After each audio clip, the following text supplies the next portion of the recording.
उमेदवारी अर्ज दाखल केलेला आहे। बहुजन समाजवादी पक्षाच्या वतीने त्यांनी आपला उमेदवारी अर्ज दाखल केलेला आहे।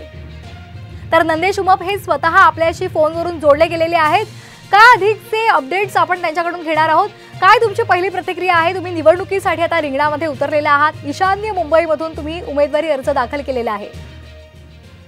नाही, खूपच बरं वाटतंय, चांगलं वाटतंय आणि काहीतरी आपणही काहीतरी केलं पाहिजे आणि आपणही या रिंगणात उतरलं पाहिजे आणि समाजकार्यासाठी। आणि नाहीतरी आम्ही कलाकार म्हणून प्रबोधन करत असतोच सगळीकडे चांगल्या गोष्टींचं।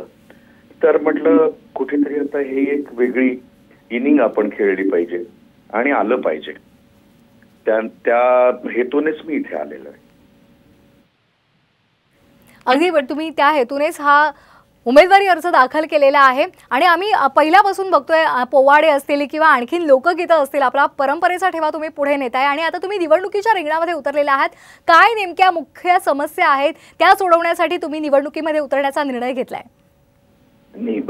आपल्या सामाजिक जीवनामध्ये तर खूपच अडचणी सगळ्यांनाच असतात। प्रत्येक गोष्ट पूर्ण होते असं नाही, त्याचा पाठपुरावा आपल्याला करता येतोय का? कलाकारांसाठी काही आपल्याला करता येईल का? कारण कलाकारांच्याही अनेक समस्या आहेत, त्या कलाकारांसाठी आपल्याला काय करता येईल का? कारण मी एक कलाकार आहे, मी एक काय म्हणतो, माझी एक समाज बांधिलकी, कलाकार म्हणून एक बांधिलकी आहे।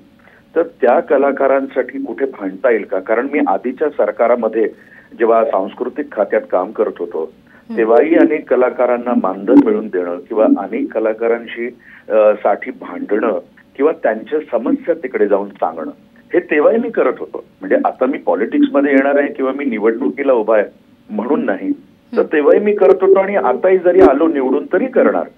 तर त्यांच्यासाठी काही वेगळं करता येईल का? काही अजून काही वेगळ्या पद्धतीने काही काम करता येईल का?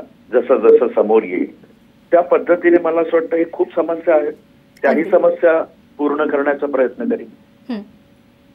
अगदी निश्चित धन्यवाद आपण आम्हाला दिलेल्या या प्रतिक्रियेसाठी आणि तुम्हाला शुभेच्छा। तर नंदेश उमप हे निवडणुकीच्या रिंगणामध्ये आता उतरलेले आहेत। ईशान्य मुंबईमधून त्यांनी आपला उमेदवारी अर्ज दाखल केलाय। बहुजन समाजवादी पक्षाच्या वतीने त्यांनी आपला उमेदवारी अर्ज भरलेला आहे। मिहिर कोटेचा आणि संजय दिना पाटील यांच्यामध्ये ही मुख्य लढत असेल आणि आता त्यामध्ये नंदेश उमप सुद्धा सहभागी झालेत।